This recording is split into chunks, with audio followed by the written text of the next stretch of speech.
Hi guys, welcome back to my channel Technology, and today in this video tutorial I will show you guys how to change your Chrome language. So you just need to follow me. So first of all, you just need to open your Chrome browser and click on this three dot button on your right side corner. Click on this settings or configuration option over here. So click over here. Now on your left side you will get over here language option over here. So click on that.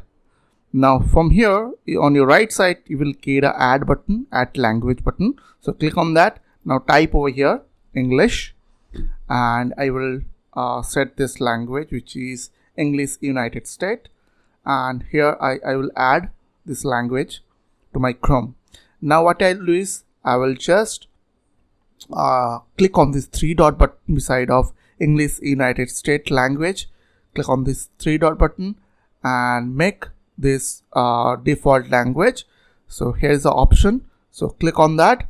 Now relaunch your Chrome browser. So click on this relaunch button, and as you can see the language change automatically on my Chrome browser. Also you can translate your Google Chrome language to English from here. This option, translate into this language, you can choose any of this language from here. I will choose English, and after that you are done. So I hope this quick tutorial will really help for you, and please don't forget to click on the subscribe button, like button and share button, and if you have any queries or questions then comments down below. I will see you guys on the next video. Till then, bye bye, take care.